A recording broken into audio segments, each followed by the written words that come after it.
Hola, ¿qué tal? Buenas tardes, noches, en el momento en que usted esté recibiendo este mensaje. Para mí es un gusto estar nuevamente con usted, compartiendo el mensaje de nuestro devocional. Y hoy vamos a partir, o bueno, corresponde al capítulo 24.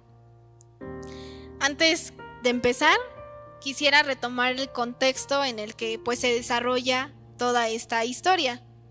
Como bien sabemos, el pueblo de Israel sale de la tierra de Egipto y ellos llegan a un desierto. Este desierto es conocido como el Sinaí. A partir de esto, también conocemos que Moisés subía al monte, que era la parte más alta, para comunicarse con Dios. En este lugar recordemos que le fue entregado los 10 mandamientos y las leyes a su pueblo. Antes de empezar de recibir lo que Dios nos habla a través de su palabra, permítame orar con usted y de la misma manera que usted cuente con su Biblia a la mano o si su dispositivo, si usted lo maneja. Señor, Señor, te damos muchas gracias por el momento en que tú estás aquí con nosotros. Señor, te damos gracias porque nos permites conocer a través de tu palabra lo que tú nos quieres hablar. Señor, yo te doy muchas gracias porque desde el momento en que leí este capítulo pude entender lo que tú hablas a tu pueblo que en algún momento estuvo como ese pueblo de Israel, a veces ciego, aferrado, afanado. Señor, te pedimos que quites cualquier obstáculo, cualquier distracción que esté dentro de nuestro lugar de enseñanza, donde cualquier cosa que viene de ti no permita entrar. Señor, tú sé el que nos hables, tú sé el que nos oriente a conocer aquello que tú necesitas que sepamos de ti. Te lo pedimos esto en el nombre que es sobre todo nombre, en el nombre de Jesús. Amén. A partir de esto yo voy a leer el capítulo en la traducción lenguaje actual.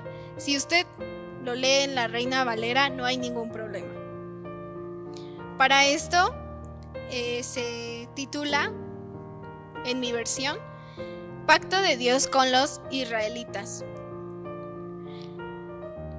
Dios le dijo a Moisés: quiero que subas a la montaña para hablar conmigo. Podrán acompañarte Aarón, Nadab, Abiú y los 70 jefes israelitas, pero no quiero que ninguno de ellos se acerque a donde yo estoy. Solo tú podrás acercarte a mí. Cuando lleguen, quiero que se queden de rodillas a cierta distancia. Aparte de ellos, nadie más debe subir. Moisés fue y les dijo a los israelitas todo lo que Dios había ordenado. Ellos estuvieron de acuerdo y dijeron: haremos todo lo que Dios nos ha ordenado. Moisés escribió allí todo lo que Dios le dijo. Al día siguiente se levantó muy temprano y construyó un altar al pie de la montaña. Además colocó 12 piedras que representaban las 12 tribus de Israel. Luego ordenó a unos jóvenes israelitas que se presentaran a Dios unos toros como ofrendas de paz. Moisés echó en unos recipientes la mitad de la sangre de los toros y la otra mitad la roció sobre el altar. Después tomó el libro del pacto y se leyó a los israelitas. Entonces ellos dijeron: cumpliremos todo lo que Dios nos ha ordenado. Moisés tomó entonces la sangre que estaba en los recipientes, la roció sobre el pueblo y dijo: esta sangre confirma el pacto que Dios ha hecho con ustedes. Moisés subió a la montaña con Aarón, Nadab, Abiú y los 70 jefes israelitas. Allí todos estos israelitas vieron al Dios de Israel, comieron y bebieron, pero Dios no les hizo ningún daño. Bajo los pies de Dios había algo tan brillante como el mismo cielo, hasta parecía un piso de cristal azul. Después Dios le dijo a Moisés: sube a la montaña y espérame allí, porque voy a darte las tablas de piedra en las que he escrito las leyes y los mandamientos para instruir al pueblo de Israel. Moisés se preparó y subió al Sinaí junto con su ayudante Josué. Antes de subir, les dijo a los jefes israelitas: esperen aquí, hasta que Josué y yo regresemos. Aarón y Hur se quedarán con ustedes para ayudarlos a resolver cualquier problema que tengan. Después de esto, Moisés subió a la montaña del Sinaí. Allí, en la parte más alta, Dios se manifestó con todo su poder, a la vista de todos los israelitas. La gloria de Dios era como un fuego que todo lo consumía. Durante 6 días, la montaña quedó cubierta con una nube, y después esa nube llamó a Moisés al 7º día. Moisés entró en la nube y permaneció en la montaña 40 días y 40 noches. Bueno, dada la lectura del capítulo, hay muchas palabras en este capítulo que nos da la pauta de aquello que nos quiere hablar Dios. Y la primera que yo quiero impartir está en el versículo 1, y que es retomar más o menos lo que tú y yo ya sabemos de la palabra. En el versículo 1 podemos encontrar en mi traducción. Cuando diga mi traducción me refiero a la de traducción lenguaje actual, pero si tú vas a tu versión es la de Reina Valera u otra. Y en esta podemos ver que en mi traducción maneja jefes israelitas. En este caso es traducido en otras versiones como un anciano. Nosotros conocemos que un anciano son los hombres mayores de una familia. Son conocidos como los líderes que tomaban ciertas decisiones cuando iban a representar a su familia, claro está. Bien, también sabemos que estos ancianos eran conocidos como los líderes y pues poseían cierta sabiduría, por eso eran llamados de esa manera. Del versículo del 2 al 4 podemos reconocer qué instrucciones le da Dios a Moisés, y son 3 específicamente, 3. En este caso podemos saber que Dios le pide que suba al monte. De hecho, esta palabra se repite, si no mal recuerdo, 3 veces. 3 veces. Sube al monte. Después de estas 3 acciones, también le dice que, Jehová le cuenta las palabras a Moisés, y de esta manera Jehová le pide a Moisés que diga esas palabras a su pueblo. Y la otra orden específica que le da Dios a Moisés es que, del versículo del 2 al 4, que es lo que encontramos, es que edifique un altar. Vamos a ir desglosando más o menos cada una de estas palabras para que no se pierda. De igual manera, yo traté de estructurar mi mensaje porque en sí todas estas palabras que voy a tratar de definirte y dar el significado llevan a algo, a un concepto muy generalizado. Edificar un altar, ¿qué es? Creo que pues nosotros podríamos pensar, pues edificar, levantar, ¿no? Edificar es levantar. Pero edificar es cuando nosotros lo llevamos a cabo cuando nosotros oramos, cuando nosotros agradecemos, cuando sabemos que nuestro centro es Jesús, o en este caso Dios. Sabemos que si estamos con esta actitud, Él va a estar en medio de nosotros. Entonces, edificar un altar podría ser nosotros cuando venimos, en este caso nos reunimos los domingos a escuchar la palabra, los viernes que edificamos o levantamos un altar orando por las necesidades de la iglesia, o pues en el grupo de WhatsApp cuando nosotros pues edificamos un altar, pues vaya la redundancia, cuando vemos por los demás pero también vemos por nosotros. En este caso también recalca mucho en mi traducción o en la traducción en la que estés leyendo tu mensaje, el capítulo, dice que iba a edificar un altar con 12 columnas. En la traducción Reina Valera dice que es con piedras. En la de lenguaje actual, es con piedras. Pero ¿por qué con piedras? Dios pedía que estos altares se edificaran en la tierra, pero ¿por qué? Bueno, la piedra, y es algo que a mí me asombró, simboliza pues un objeto que no debe de ser cortado ni debe de ser moldeado. Es más, una piedra, si está cuarteada, no la puedes pues tratar de moldear para que esté uniforme y esté esférica, a eso me refiero.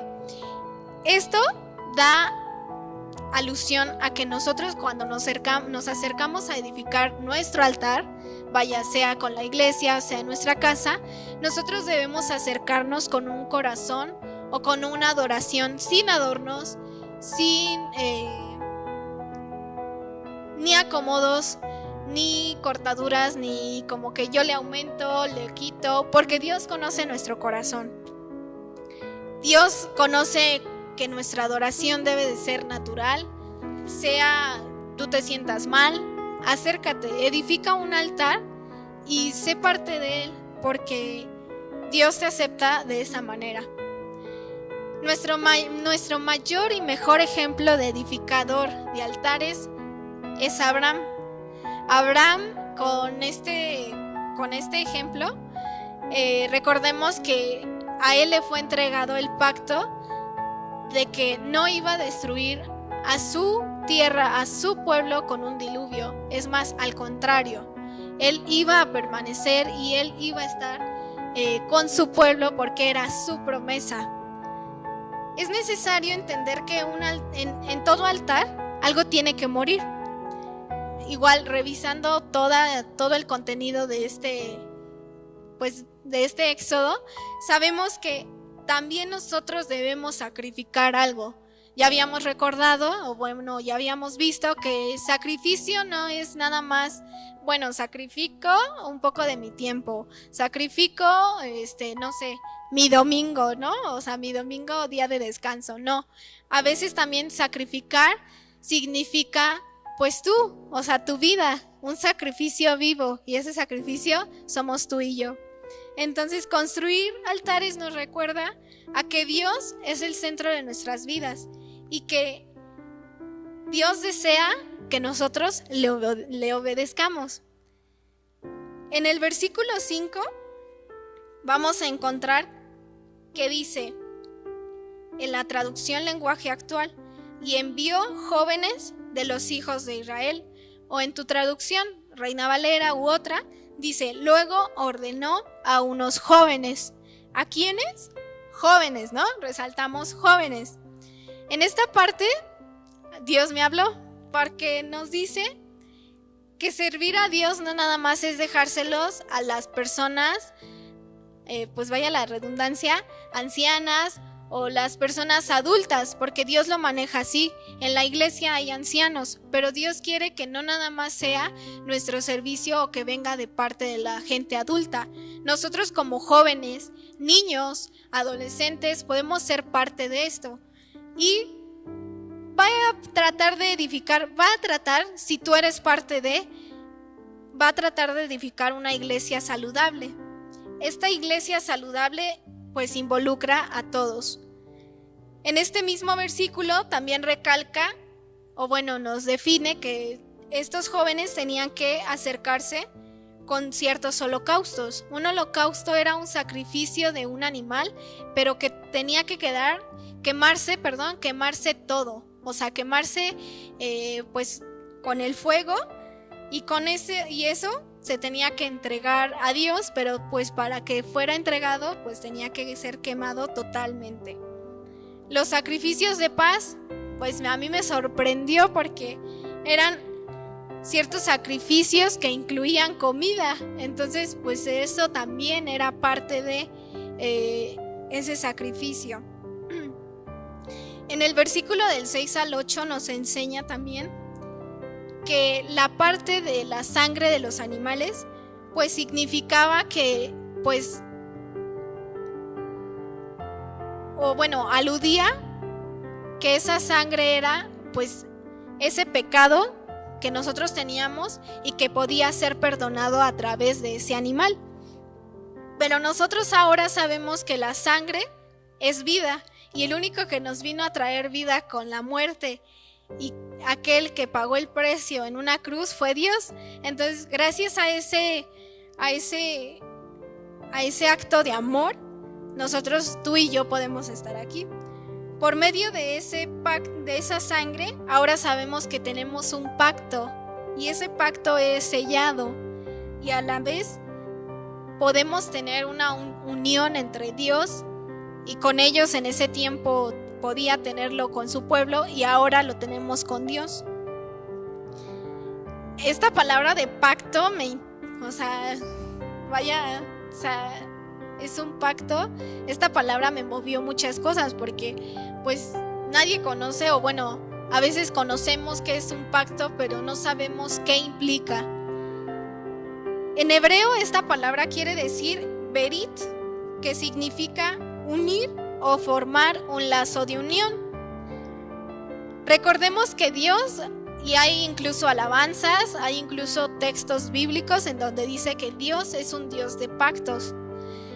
Dios es un Dios de pactos cuando nosotros, conocemos cuando un matrimonio, una pareja, pues hace ese acto de fe al unirse con otra persona. También sabemos, nosotros sabemos como hijos de Dios, que tenemos un pacto eterno, es decir, no tiene ni fecha de inicio ni fecha de caducidad, por así decirlo. O sea, no tiene, es eterno, nosotros debemos de saber que todo el pacto que Dios hizo con nosotros es eterno. Y ante esto yo quiero recomendarte un plan bíblico que a mí me ayudó a entender un poquito más o menos de esto, y que igual tuve que, aunque fueran palabras que yo ya conocía, aunque fueran cosas que yo ya había escuchado, creo que apoyarme de este plan me ayudó, y te lo quiero recomendar, se llama Realidades del Nuevo Pacto, y ahí nos enseña cómo este pacto Dios nos los ha dado. Igual recordemos que Abraham le confirmó este pacto con el arco iris en el medio del diluvio, y hay muchos ejemplos donde podemos encontrar que Dios sí es un Dios de pactos. Entonces yo te invito a conocerlo también. Del versículo del 9 al 11 dice que vieron al Dios de Israel. ¿Cómo que lo vieron? Creo que nadie ha visto a Dios, y creo que sí hay partes en la Biblia en donde dice que podemos ver cara a cara a Dios, que podemos conocerlo a través de su presencia, pero es un relato y una experiencia en la que no se redacta o no nos describe bien a fondo cómo sucedió. Sin embargo, como ya te lo mencioné, esta visión es más o menos la señal de que de que Moisés debía de confiar en Dios y que no se preocupara, que él estuviera seguro de que la presencia de Dios estaba con él, que lo acompañaba, que estaba él, aunque no lo viera cara a cara. En este caso podemos ver que en la traducción Reina Valera maneja que había visto Moisés, Aarón, Nadab, Abiú y los 70 ancianos habían visto un embaldosado de zafiro. Esto quiere decir, y lo traduce en mi traducción lenguaje actual, que era un piso de cristal azul. Y este piso de cristal azul lo podemos ver en los versículos, en las citas bíblicas de Apocalipsis 4:6 o en Ezequiel 1:26, el cual describe igual en esos versículos, describe que los ancianos vieron el mar del cristal del trono de Dios. Ellos pudieron ver nada más sus pies en el lugar donde Él ya está. Entonces podemos ver que gracias a ese pacto Dios nos permite ver algo de Él. En este caso Moisés, Aarón, Nadab, Abiú y los 70 ancianos solo pudieron ver sus pies, pero Moisés podía ver eso y más. Por eso también a través de ese pacto nos permite acercarnos a Dios sin miedos y sin culpas. Saber que este pacto es diario y permanente. Sabemos que si asistimos a la presencia de Dios vamos a tener mucha seguridad, mucho gozo, mucha revelación, perdón, paz, gozo, protección, pero todo esto es a través de su amor, no más. Bueno, vamos a recapitular más adelante esto, pero veamos qué nos dice de los versículos del 12 al 18. Y es algo que Dios le pide a Moisés, pero ¿qué es lo que le pide? Bueno, pues aquí empecemos y veamos que le vuelve a decir, sube al monte. Y bueno, como ya habíamos empezado el mensaje, el monte era pues la parte más alta de Sinaí. Para esto, Moisés subía para tener una conversación personal y privada con Dios. La comunicación cara a cara con una persona, ya esto es un ejemplo, la comunicación cara a cara es necesaria, porque la comunicación no sería comunicación si no es en un momento en que tú tienes que estar viendo fijamente a una persona y no lograrías entender lo que te está diciendo, porque a través también de los gestos, de su forma de hablar, de cómo lo dice, habla más que un mensaje quizá de texto actualmente, nosotros como nos comunicamos. Pero en ese caso, por eso Moisés subía al monte, porque quería comunicarse cara a cara con Dios. Nuestra pasión debe llevarnos a buscar el rostro de Dios, pero ¿cómo lo hacemos? Esa es nuestra pregunta. Y también debemos de hacerlo, debemos de respondernos, saber respondernos, porque Dios nos ha dejado muchas cosas aquí para saber hacerlo, y en este caso es a través de la oración. Dice que Moisés pasó 40 días y 40 noches, pero pues ¿qué hizo, no? En esos 40 días y en esas 40 noches, pues eso, hablar con Dios. Y eso es lo que Dios nos invita a hacer. No nada más 40 días, 40 noches, no solo cuando yo quiero, cuando pretendo hacerlo. En esto yo también soy consciente de que Dios me habló y me dijo, sube al monte porque ahí yo te voy a dar palabras, yo te voy a dar muchas cosas que tú me has pedido.